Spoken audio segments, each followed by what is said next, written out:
School Manifesto, Valery Solanas, uma proposta para a destruição do sexo masculino, 1967. Como a vida em nossa sociedade, na melhor das hipóteses, é um tédio sem fim, e considerando que nenhum aspecto da sociedade tem a menor relevância para o sexo feminino, só resta às mulheres politizadas, conscientes, responsáveis, vibrantes, subverter o governo, eliminar o sistema monetário, instituir a automação completa e destruir o sexo masculino. Hoje é tecnicamente possível reproduzir sem a ajuda dos machos, e aliás das fêmeas, e buscar o nascimento de fêmeas apenas. Precisamos começar a fazer isso imediatamente. Conservar o sexo masculino não tem sequer o objetivo incerto da reprodução. O macho é um acidente biológico. O gene Y, macho, é um X, fêmea, incompleto, ou seja, tem um conjunto incompleto de cromossomos. Em outras palavras, o macho é uma fêmea incompleta, um aborto ambulante, mutilado no estágio de gênio. Ser macho é ser deficiente, emocionalmente limitado. A condição masculina é uma deficiência, e os machos são inválidos no setor emocional. O macho é totalmente egocêntrico, enredado em si mesmo, incapaz de ter empatia ou de se identificar com os outros, inábil para o amor, a amizade, a afeição ou a ternura. É uma unidade em isolamento absoluto, que não consegue se relacionar com ninguém. Suas relações são totalmente viscerais, não cerebrais. Sua inteligência é uma simples ferramenta a serviço do seu instinto animal, de impulsos e necessidades. Ele é incapaz de paixão mental, de interação mental. Não se relaciona com nada além de suas próprias relações físicas. É um semi-morto, uma excrescência insensível, incapaz de dar ou receber prazer ou felicidade. Consequentemente, ele é, mesmo dando o melhor de si, um tédio, uma bolha inofensiva, já que só pode ter encanto quem é capaz de se concentrar nos outros. Ele está preso numa zona crepuscular, a meio caminho entre os seres humanos e os macacos, e consegue ser bem pior do que estes, uma vez que, ao contrário dos macacos, é capaz de uma série de sentimentos negativos: ódio, ciúme, desprezo, repugnância, culpa, vergonha, incerteza, e, sobretudo, tem consciência do que é e do que não é. Embora completamente físico, o macho é inepto até para o serviço de garanhão. Mesmo admitindo a capacidade mecânica que poucos homens têm, ele é, em primeiro lugar, incapaz de tirar uma peça de roupa com tesão, com desejo. Em vez disso, é consumido pela culpa e pela vergonha, pelo medo e pela insegurança, sentimentos que, enraizados na natureza masculina, até o mais esclarecido dos treinamentos só consegue minimizar. Em segundo lugar, o sentimento físico que ele atinge está próximo do nada. Em terceiro, ele não sente empatia pela parceira, mas fica obcecado pela ideia de como está se saindo, transformando o ato sexual num desempenho nota 10, fazendo um bom trabalho de encanador. Chamar um homem de animal é elogiá-lo. Ele é uma máquina, um pênis artificial ambulante. Frequentemente, ouve-se que os homens usam as mulheres. Usam-nas para quê? Para prazer que não é. Consumido pela culpa, pela vergonha, por medos, por inseguranças e obtendo uma sensação física perceptível somente por sorte, o macho é, contudo, obcecado pelo sexo. É capaz de atravessar um rio de catarro ou de andar 1 quilômetro com vômito até o nariz se acreditar que no final terá uma vagina amigável à sua espera. Fará sexo com a mulher que ele despreza, uma bruaca velha e desdentada, e pagará por isso. Por quê? Alívio de tensão física não é a resposta, já que isso a masturbação resolve. A satisfação do ego também não serve como explicação, porque não pode ser proporcionada por cadáveres fudidos e bebês. Completamente egocêntrico, incapaz de se relacionar, de ter empatia ou de se identificar, e com uma sexualidade vasta, penetrante e difusa, o macho é fisicamente passivo. Por odiar essa passividade, ele a projeta nas mulheres. Define-se como ativo e então parte para provar essa condição, provar que é homem. Trepar é o seu principal artifício para provar que é o ativo na relação. O grande homem com um grande pinto tirando a roupa de um grande avião. Uma vez que ele está tentando legitimar um equívoco, precisa comprová-lo interminavelmente. Assim, trepar é uma tentativa desesperada, compulsiva, de provar que ele não é passivo, que não é mulher. No entanto, ele é passivo e, na verdade, quer ser mulher. Sendo uma fêmea incompleta, o macho passa a vida procurando se completar, isto é, tornar-se mulher. Faz isso buscando as fêmeas, confraternizando-se e tentando viver e se fundir reivindicando para si todas as características femininas: resistência emocional, independência, força, dinamismo, decisão, calma, objetividade, autoafirmação, coragem, integridade, vitalidade, intensidade, profundidade de caráter, etc., projetando nas mulheres todos os traços masculinos: vaidade, frivolidade, trivialidade, fraqueza, etc. Só existe uma área evidente de superioridade masculina sobre a fêmea, a de relações públicas. Ele teve sucesso absoluto na tarefa de convencer milhões de mulheres de que os homens são mulheres e as mulheres são homens. O macho alega que as fêmeas se realizam na maternidade, porém, a sexualidade reflete a visão dos machos sobre o que seria a realização masculina se eles fossem fêmeas. As mulheres não têm inveja do pênis, os homens é que cobiçam a vagina. O macho, ao admitir sua passividade, define-se como mulher, travestindo-se. Os machos, assim como as fêmeas, acham que os homens são mulheres e as mulheres são homens. Ele perde o desejo de trepar ou de fazer qualquer outra coisa. Aliás, ele só se realiza como drag queen e faz com que lhe cortem o pinto. Adquire então um sentimento contínuo e difuso de ser mulher. Trepar é, para o homem, uma defesa contra o seu desejo de ser mulher. O sexo em si é uma sublimação. O macho, com sua obsessão em se compensar por não ser fêmea, associada à incapacidade de se relacionar e de ter compaixão, fez do mundo um monte de merda. Por causa dele, guerra.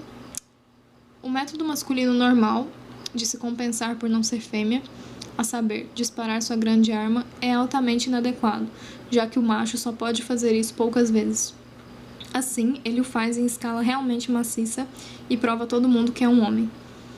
Já que ele não sente compaixão e nem é capaz de ter empatia ou identificação, vale a pena causar uma enorme quantidade de mutilação e sofrimento, além de destruir um número infinito de vidas, inclusive a dele mesmo, para provar a sua virilidade. Uma vez que sua vida não tem valor, é melhor vagar no esplendor de glória do que se arrastar sinistramente por mais 50 anos. Amabilidade, educação e dignidade. Todo homem, bem no fundo, sabe que não passa de um pedaço de merda. Massacrado por um senso de bestialidade e profundamente envergonhado por isso, o macho quer não se exprimir, mas ocultar dos outros que ele é apenas físico. Procura disfarçar o seu total egocentrismo, o ódio e o desprezo que sente pelos outros homens e esconder de si próprio o ódio e o desprezo que suspeita ele ser dirigido pelos outros homens. Tendo um sistema nervoso tosco e ficando facilmente perturbado pela menor demonstração de emoção ou de sentimento, o macho instituiu e faz questão que seja cumprido um código social garantidor de uma perfeita indiferença, sem a menor mácula de sentimento ou de opinião inquietadora. Usa expressões como ter contato íntimo, ter relações com. Para os homens, relações sexuais é redundância, revestida de modos afetados, o macaco de terno. Dinheiro, casamento e prostituição, trabalho e entraves à sociedade automatizada. Não há razão humana para alguém trabalhar mais de 2 ou 3 dias por semana, no máximo. Todos os trabalhos não criativos, praticamente todos os trabalhos atuais, já poderiam ter sido automatizados há muito tempo. E, numa sociedade sem dinheiro, todas as mulheres poderiam ter o melhor de tudo que quisessem. Mas há razões não humanas, razões masculinas para a manutenção do sistema dinheiro-trabalho.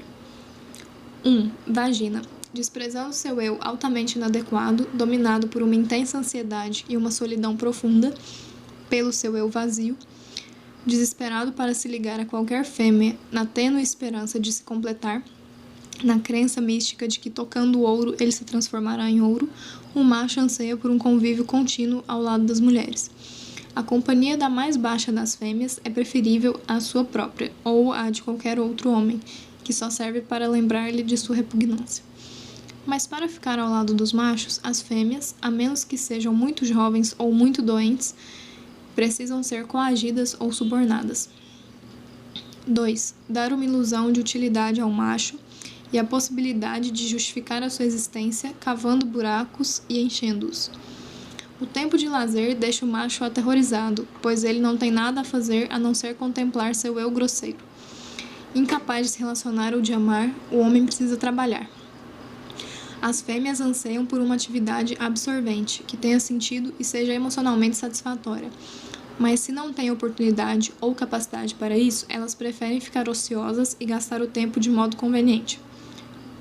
Dormindo, fazendo compras, jogando boliche, sinuca, cartas ou outros jogos, procriando, lendo, caminhando, sonhando acordadas, comendo, brincando consigo mesmas, indo ao cinema, tomando pílulas, fazendo terapia, viajando, refestelando-se na praia, nadando, assistindo a televisão, ouvindo música, decorando a casa, fazendo jardinagem, costurando, indo a boates, dançando, visitando pessoas, aperfeiçoando a mente, frequentando cursos e absorvendo cultura, conferências, peças, concertos, filmes de arte.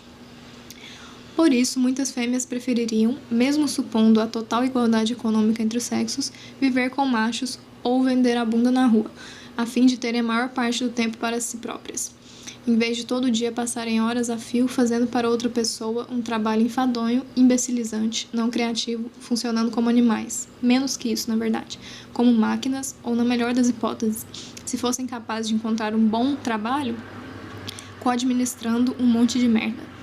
Assim, o que vai libertar as mulheres do controle dos machos é a total eliminação do sistema dinheiro-trabalho e não a obtenção da igualdade econômica entre os sexos nesse sistema.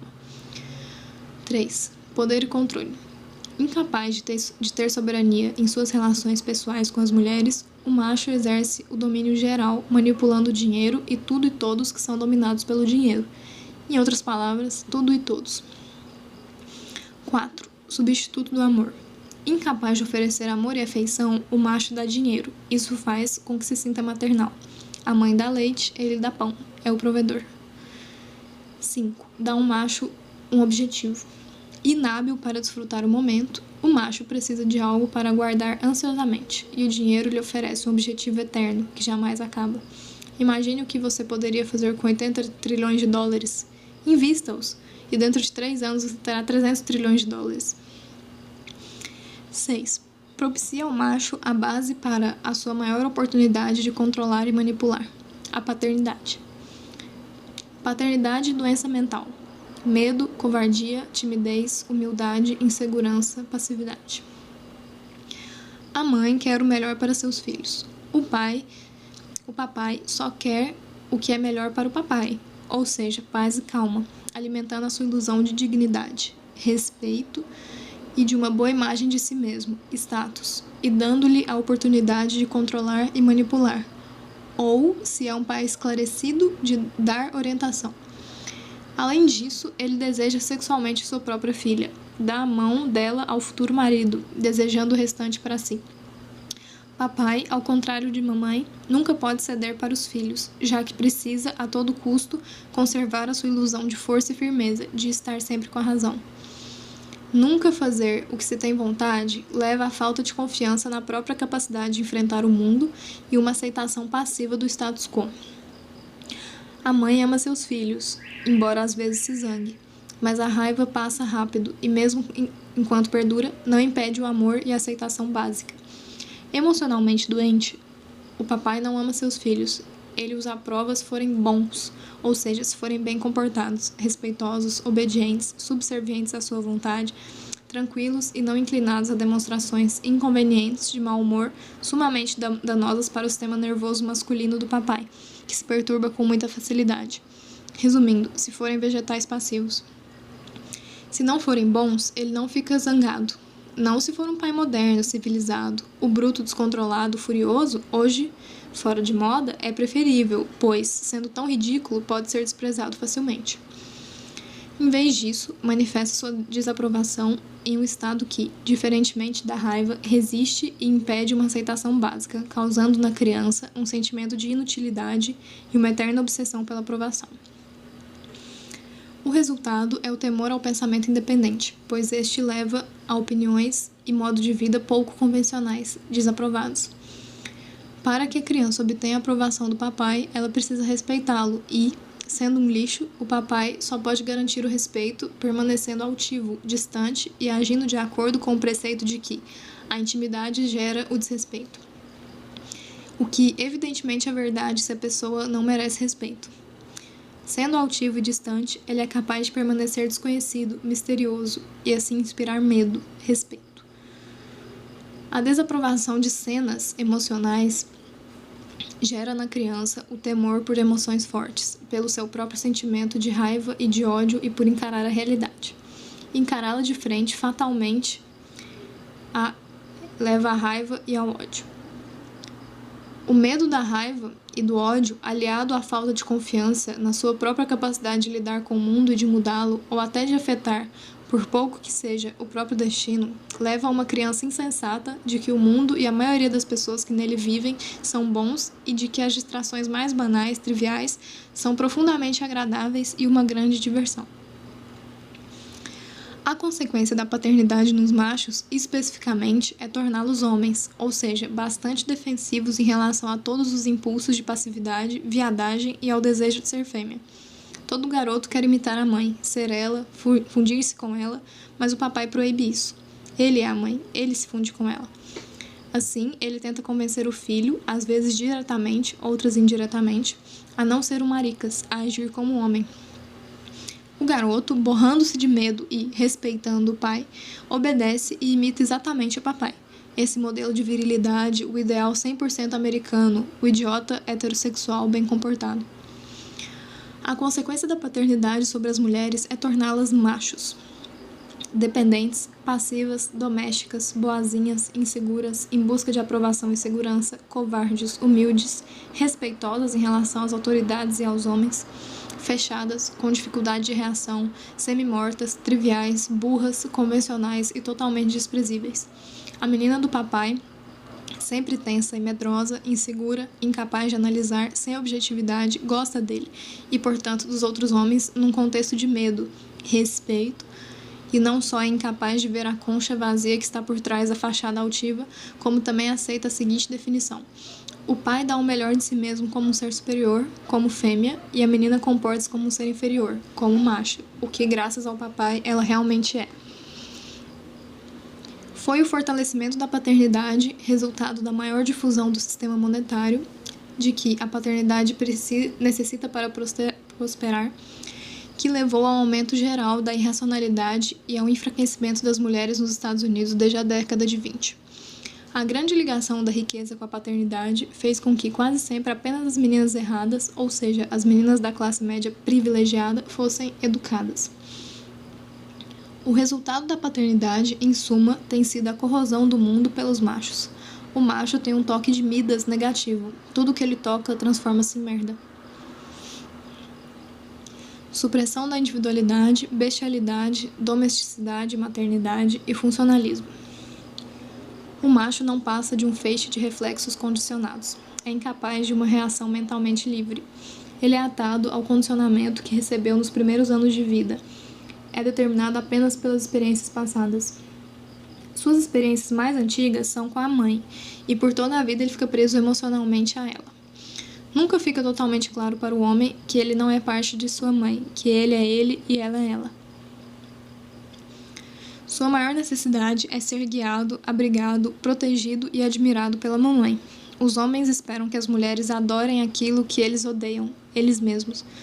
E, sendo apenas físico, anseia por passar o tempo, que não é passado no mundo, defendendo-se ferozmente de sua passividade, chafurdando em atividades animais básicas, comer, dormir, cagar, relaxar e ser saciado pela mamãe.